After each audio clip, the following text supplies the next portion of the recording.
ஸ்ரீகுருப்யோ நமஹ.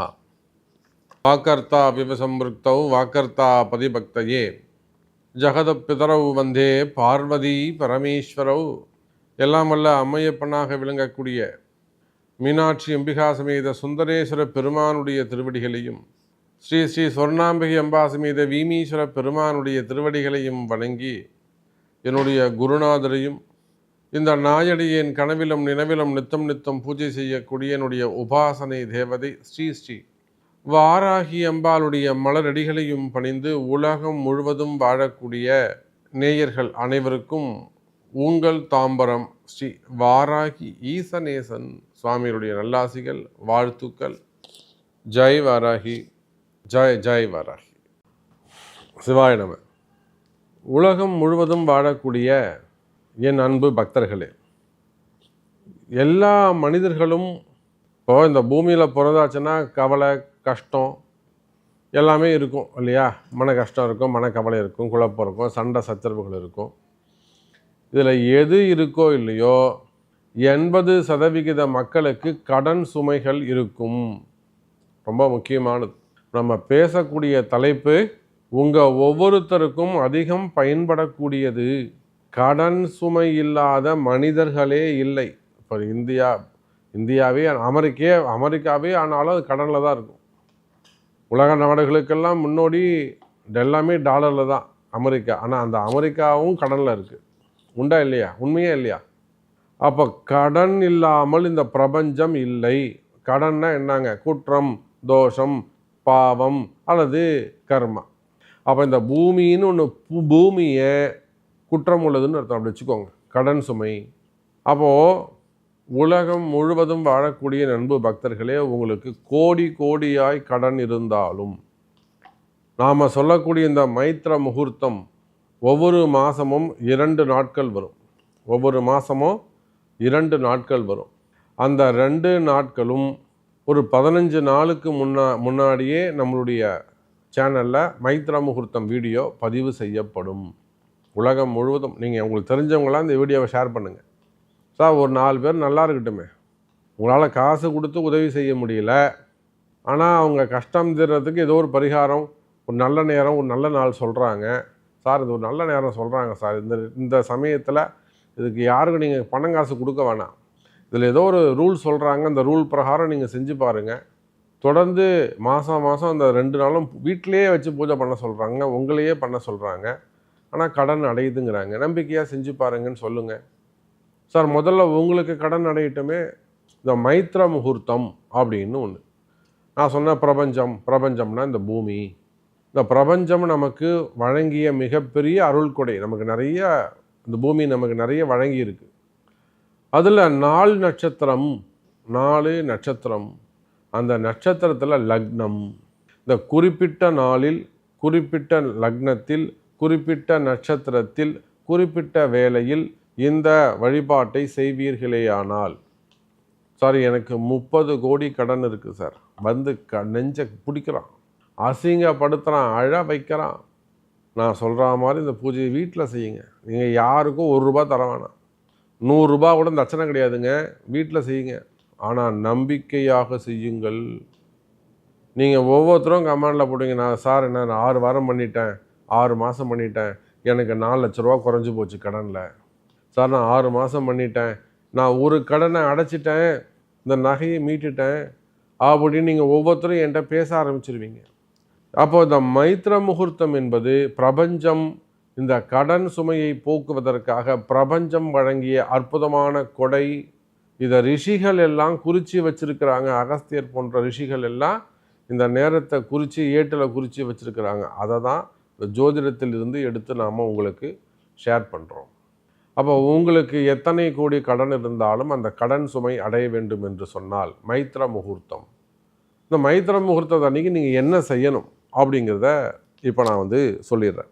இப்போ மைத்திர முகூர்த்தம்னா என்னென்னு சொல்லிட்டோம். கடன் அடைக்கக்கூடிய சுப நாள், அது மைத்திர முகூர்த்தம். இது ரிஷிகளால் கொடுக்கப்பட்டுள்ளது. அதே போல் முதல்ல மைத்திர முகூர்த்தம் அன்றைக்கி எந்த டைம் நாம் சொல்கிறோமோ, இந்த வீடியோவுடைய கடைசியில் அந்த நாள் குறிக்கப்பட்டுள்ளது, நேரம், வழிபாட்டு முறை இதெல்லாம் சொல்லப்பட்டுள்ளது. அப்போ என்ன செய்யணும் அப்படின்னாக்கா, அதுக்கு தேவையான பொருட்கள் இதெல்லாம் ரெடி பண்ணி வச்சுக்கணும். ஒரு மைத்திர முகூர்த்தம் செய்ய போகிறோம், கடன் தீர்க்கும் பிரச்சனையை தீர போகிறோம்னா முதல்ல சாமி ரூம்லாம் தொடச்சி வச்சுட்டு சாமியை ரெடி பண்ணி வச்சுட்டு விளக்கேற்றி வச்சுட்டு முதல்ல அந்த காமாட்சி விளக்கு ஏற்றும் போது உங்கள் குலதெய்வத்தை நினைக்கணும். ஃபஸ்ட்டு நீங்கள் என்ன ஊரில் வேண்டுமானாலும் இருக்கலாம். நீங்கள் அமெரிக்காவில் இருக்கலாம், லண்டனில் இருக்கலாம், கனடாவில் இருக்கலாம், கலிஃபோர்னியாவில் இருக்கலாம், லெபனானில் இருக்கலாம், இஸ்ரேலில் இருக்கலாம். உலகத்தில் நீங்கள் எந்த மூலையில் இருந்தாலும் இந்த கடன் தீர்க்கும் பிரச்சனைனா நான் சொல்கிற நேரத்தில் முதல்ல அந்த தீபத்தை குலதெய்வத்தை நினச்சி நீங்கள் ஏத்தனும். சுபம் பவது கல்யாணி ஆரோக்கியதன சம்பதா சதுர்புத்தி விநாசனாஜ தீபஜோதி நமோஸ்துதே அப்படின்னு சொல்லி குலதெய்வத்தை நினச்சி குலதெய்வ தீபத்தை ஏற்ற வேண்டும். ஏற்றியாச்சா? சரி, இப்போ மனையை போட்டு கீழே உட்காந்துக்கோங்க. கீழே அரிசி மாவில் உங்கள் குலதெய்வ பேரை நீங்கள் எழுதணும். அருள்மிகு முனீஸ்வரன் சுவாமி துணை, அருள்மிகு பாப்பாத்தி அம்மன் சுவாமி, அருள்மிகு சப்தகன்னிகள் துணை.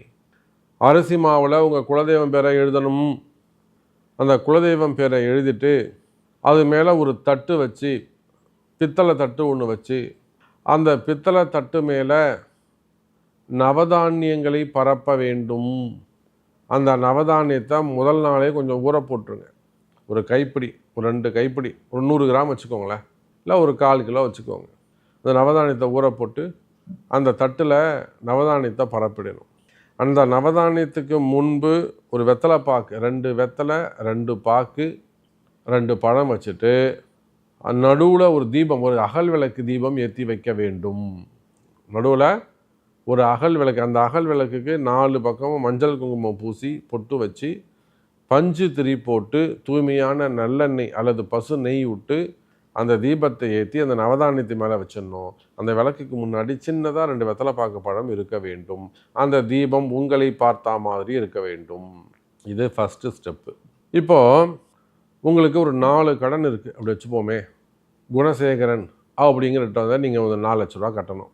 அப்புறம் ஹவுசிங் லோனு ஆக்சிஸ் பேங்க்கில் எனக்கு ஒரு 20 லட்ச ரூபா அது ஒரு லோன் இருக்குது. அதுபோல் எங்கள் மாமனார்கிட்ட ஒரு கொஞ்சம் காசு வாங்கியிருக்கேன் சாமி, அவங்களுக்கு ஒரு வட்டி கட்டிகிட்ருக்கேன். இது போக பர்சனல் லோனு சிட்டி பேங்க்கில் ஒரு லோன் போகுது. இந்த மாதிரி உங்களுக்கு எத்தனை பேர் நீங்கள் கடன் தரணுன்றத ஒரு லிஸ்ட்டு எழுதிக்கணும். 4 பேங்க்கு, 4 பேர், இப்போ 8 பேருக்கு நீங்கள் வட்டி கட்டுறீங்க. எத்தனை பேர் உண்டோ கடன் இருக்கோ அத்தனை பேரையும் லிஸ்ட்டு எழுதிக்கணும். இப்போ நான் வந்து 5 பேருக்கு நான் தரணும் சாமி நீங்கள் சொல்கிறீங்கன்னு வச்சுப்போமே. 5 பேருக்கு லோன் தரணும் சாமி அப்படின்னு சொல்கிறீங்கன்னா அந்த 5 வெத்தலை எடுக்கணும். நல்லதாக பார்த்து 5 வெத்தலை எடுத்து அந்த சாமி பேர் எழுதிங்க. அது பக்கத்தில் வடக்கு திசையில் ஒரு தாம்பாளத்தை வச்சு எத்தனை பேர் கடன் இருக்கோ அத்தனை பேருக்கு ஒரு வெத்தலை தான் வைக்கணும், பாக்கு கிடையாது. அந்த வெத்தலையில் ஒரு சந்தனம், ஒரு குங்குமம், அதுக்கு அந்த அத்தனை வெத்தலைக்கு சந்தனம் குங்குமம் வைக்கணும், ஒரு பூ வைக்கணும். அப்புறம் அதே போல் லிஸ்ட்டு வச்சுருக்கீங்க இல்லையா, அதே பிரகாரம் தனித்தனியாக கவர் எழுதணும். கவரில் பேர் எழுதணும். வெத்தலையில் எப்படி 7 வெத்தலை, ஒரு 7 பேருக்குன்னா 7 வெத்தலை, 5 பேருன்னா 5 வெத்தலை, 2 கடன் தான் இருக்குது, 2 வெத்தலை.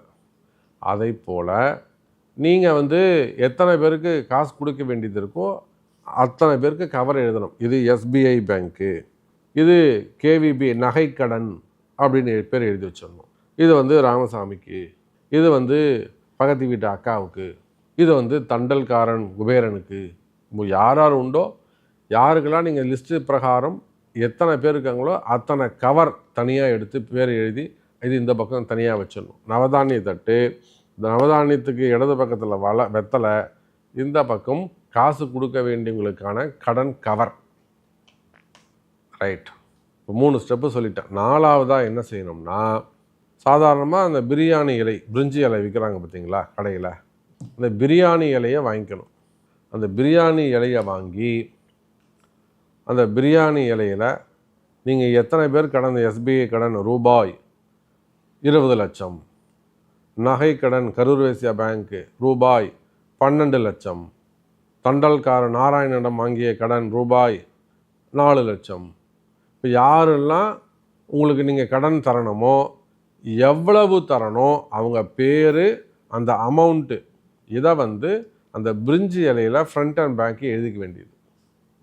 ஃப்ரண்ட் அண்ட் பேக்கு எழுதிக்க வேண்டியது. அதை அந்த எழுதின இலையை அந்த நவதானிய தட்டில் வச்சிடணும். இப்போ நமக்கு எதெல்லாம் ரெடியாக இருக்குது? இந்த பக்கம் வெத்தலை ரெடியாக இருக்குது, இந்த பக்கம் கவர் ரெடியாக இருக்குது, நவதானிய தட்டு ரெடியாக இருக்குது, ப்ளஸ் அந்த பிரிஞ்சி இலையில் கடன் லோனுக்கான நேம்லாம் ரெடியாக இருக்குது. இந்த மைத்ரா முகூர்த்தம் என்பது என்னன்னு கேட்டிங்கன்னா, நாம் சொல்லக்கூடிய மாதத்தில் 2 நாள் சொல்லியிருக்கிறேன். அந்த குறிப்பிட்ட நாளில், இந்த நேரமும் காலமும் கடைசியில் சொல்லியிருக்கிறேன், குறிப்பிட்ட நாளில் குறிப்பிட்ட நேரத்தில் அந்த குறிப்பிட்ட கடனுக்காக ஒரு 100 ரூபாயாவது கொண்டு கொடுப்பீர்களேயானால், ஒரு 100 ரூபாய் கொடுத்தா போகிறோம், அந்த கடன் இமீடியட்டாக குறைய ஆரம்பிச்சிடும். அடையாத கடனும் தீராத கடனும். மைத்ரா முகூர்த்த லக்னத்தில் கடனுக்குன்னு ஒரு 100 ரூபாய் கொண்டு போய் கட்டுவீர்களே ஆனால் சூப்பராக உங்கள் கடன் கிடுகிடுன்னு குறைஞ்சிடும். நகையை மூட்டலாம், கடனை அடைச்சலாம், வீடை மீட்டலாம். அப்போது அதுக்குன்னு பைசா எடுத்து வச்சுக்கணும். இப்போ பைசா ரெடி ஆகிடுச்சா? 5வது ஸ்டெப்பு. இப்போ எல்லாமே போச்சு. இப்போ நாம் ஒரு நேரம் சொல்ல போகிறோம். இந்த டைம்லேருந்து இந்த டைமுக்குள்ளே, அதுக்கு மிட் பாயிண்ட்டுன்னு ஒரு டைம் வச்சுருப்போம். உதாரணத்துக்கு சொல்லணே, காத்தாலை இந்த மைத்ர முகூர்த்தம் ராத்திரி 9 மணிக்கு வரும், ராத்திரி 11:30க்கு வரும், விடிய காலம்புற 3 மணிக்கு வரும், திடீர்னு சாயந்தரம் 4 மணிக்கு வரும், அதிகாலையில் 6 மணிக்கு வரும். இந்த மைத்ர முகூர்த்தம் எப்போ வருதோ அப்போ தான் செய்யணும். மிட் நைட்டாக இருக்கலாம், ஏர்லி மார்னிங்காக இருக்கலாம், ஒன்றுமே பண்ண முடியாது. இது ஒரு பாயிண்ட்டு. அப்போ எல்லாம் பூஜை ரெடி ஆகிடுச்சுனாக்கா ஒரு பிரசாதம் போட்டுக்கணும். ஒரு பிரசாதம் போட்டு வச்சுக்கணும். என்ன பிரசாதங்கிறது கடைசியில் சொல்லியிருப்பேன். மிட் பாயிண்ட்டுன்னு டைம் சொல்லியிருக்கிறேன். இப்போ குலதெய்வத்தை நினச்சி ஒரு மந்திரம், ஓம் ரிங் ரிங் வசி வசி தனம் தனம் பலம் பலம் தினம் தினம் வசி வசி ஸ்வாஹா. இதை ஸ்லைடில் நான் கொடுக்க சொல்கிறேன், இல்லை கீழே ஓட சொல்கிறேன். கீழே ஓடும். இதை ஒரு 11 முறை, 21 முறை, 27 முறை, 108 டைம் இருக்காது உங்களுக்கு. அதான் விஷயம். மினிமம் ஒரு 11 டைம்ஸு, அதிகம் ஒரு 27 டைம்ஸு. ஓம் ரிங் ரிங் வசி வசி தனம் தனம் பணம் பணம் தினம் தினம் வசி வசி நமஹா.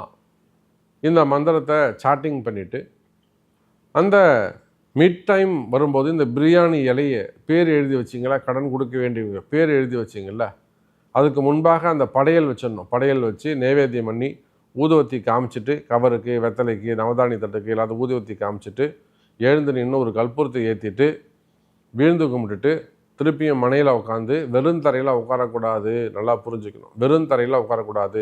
ஒரு பலகையை போட்டு தான் உட்காரணும். உட்காந்து அந்த பிரிஞ்சி இலையை, இந்த நவதானியத்தில் ஒரு மண் விளக்கு வச்சிங்கல்ல, அந்த விளக்கில் அந்த பிரியாணி இலையை காமிச்சு தீயிட்டு எரிச்சிட வேண்டும். பிரியாணி இலையை, பேர் எழுதின இலையை, அந்த அமௌண்ட்டை தீயிட்டு எரித்து சாம்பலை அந்த நவதானியத்தில் போட்டுடணும்.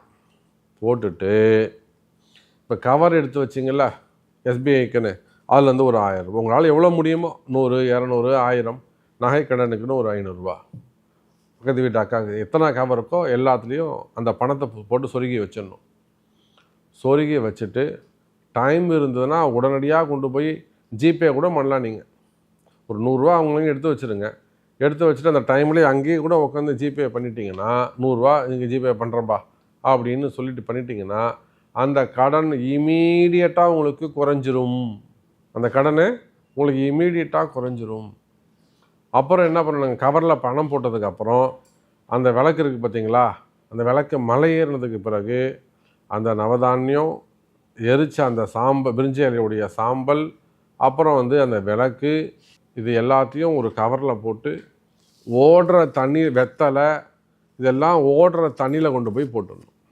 இந்த மாதிரி செய்வீர்களே ஆனால் நிச்சயமாக ஒரு 6 மாதத்தில் உங்களுக்கு கடன் சுமைகள் குறைவது கண்ணுக்கு ரொம்ப பளிச்சுன்னு உங்களுக்கு தெரியும். கடன் குறைவதை உங்களால் உணர முடியும். ஸோ தெய்வம் தந்த அரும்பெரும் வாய்ப்பு தான் பிரபஞ்சம் கொடுத்த வாய்ப்பு தான் இந்த மைத்திர சுப முகூர்த்தம். இதை செய்து பாருங்கள், கடன் குறையும். வாருங்கள், இந்த மாதத்துக்கான மைத்திர முகூர்த்தம் நாள் எதுன்னு பார்த்துருவோம். அப்போது இந்த ஏப்ரல் மாதம் வரக்கூடிய 2வது மைத்திர முகூர்த்தம் இப்போ ஏற்கனவே நம்ம பார்த்துட்டோம். ஏப்ரல் 16ஆம் தேதி ஒன்று போச்சு, இப்போ தான் போச்சு. இப்போ அடுத்த மைத்திர முகூர்த்தம் ஏப்ரல் மாதம் 27ஆம் தேதி நிகழ்கிறது. ஏப்ரல் 27 27/4/2025 ஞாயிற்றுக்கிழமைக்கு வருது. இதில் 2 விஷயம் உங்கள் எல்லாருக்கும் ஃபேவரபுளாக வருது. இப்போது எல்லாருக்குமே கடன் பிரச்சனைகள், கடன் சுமைகள் இருக்குது. இந்த கடனை எப்படி அடைக்கிறது தான் எல்லாருக்கும் பிரச்சனையாகவே இருந்து வருகிறது. அப்போ பார்க்க போனாக்கா இந்த கடன் பிரச்சனை ஞாயிற்றுக்கிழமையில் வரதால் எல்லாரும் பூஜை பண்ணலாம். வேலை நாட்களில் வந்தால் தான் உங்களுக்கு கஷ்டம். பாருங்கள், உங்களுக்கு ஒரு அதிர்ஷ்டம் ஞாயிற்றுக்கிழமையாக போச்சு. 2வது பகல் பொழுதில் வருது. அப்போ இதெல்லாம் உங்களுக்கு அதிர்ஷ்டமான காலம். இதெல்லாம் பயன்படுத்தி நம்பிக்கையாக இந்த கடன் தீர்க்கும் மைத்திர முகூர்த்தத்தை செய்வீர்களேயானால் அந்த கடன் பிரச்சனையிலேருந்து நீங்கள் வெளியில் வரலாம், படிப்படியாக வெளியில் வரலாம். அப்போ 27/4/2025 ஞாயிற்றுக்கிழமை காலை பூஜை நேரம் காத்தால 5:40 7:10 மணி வரை. ஓகேவா? ஏர்லி மார்னிங் 5:40 7:10 வரையிலும்.